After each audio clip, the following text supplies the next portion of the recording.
Hi guys, Assalamualaikum warahmatullahi wabarakatuh. My name is Isna Herawati. I'm student of Pancasakti University, 5th semester, majoring in English Education. Today we will study about extensive reading. Kali ini kita akan belajar mengenai karakteristik extensive reading, manfaat extensive reading, kekurangan extensive reading, dan tips and trick extensive reading. Pengertian. Dalam artian singkat, extensive reading adalah permulaan terhadap budaya literasi membaca. Jadi, dengan kata lain, kamu dapat memiliki motivasi untuk membaca sesuai dengan bacaan yang kamu sukai. Kemudian, apa saja sih karakteristik, kekurangan, manfaat, serta tips and trick dalam extensive reading? Yuk, mari kita simak. Karakteristik extensive reading. Membaca sebanyak mungkin. Membaca dalam jumlah yang banyak tidak hanya dapat dilakukan di dalam kelas, tetapi juga di luar kelas. Maksudnya, membaca topik apa saja sesuai dengan kebutuhan atau keinginan pembaca sebanyak mungkin dimanapun kamu berada, tidak hanya terbatas di dalam kelas.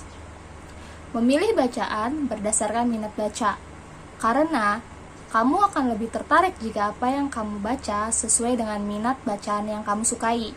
Tujuan membaca pada umumnya untuk kesenangan, mendapatkan informasi, ataupun mendapatkan pemahaman. Sekali lagi, kamu akan lebih tertarik kepada bacaan yang sesuai dengan apa yang kamu butuhkan. Membaca akan meningkatkan tingkat pemahaman.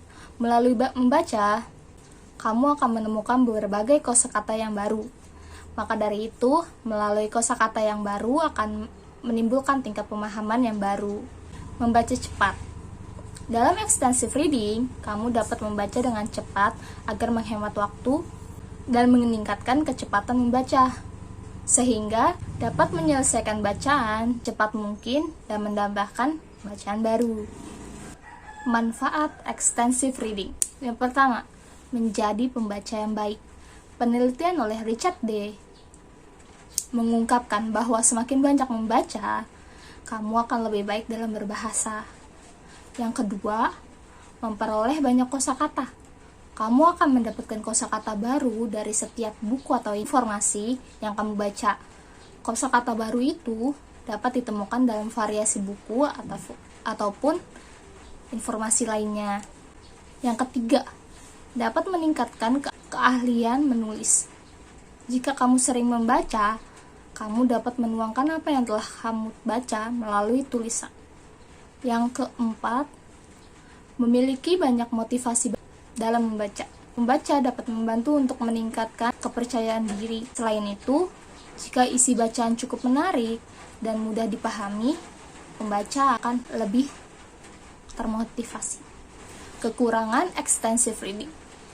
Yang pertama, praktek dalam pengucapan kata sangat kurang. Ketika melakukan extensive reading, kamu lebih banyak memilih untuk membaca dalam diam atau membaca dalam hati, sehingga extensive reading memiliki kelemahan dalam hal pengucapan.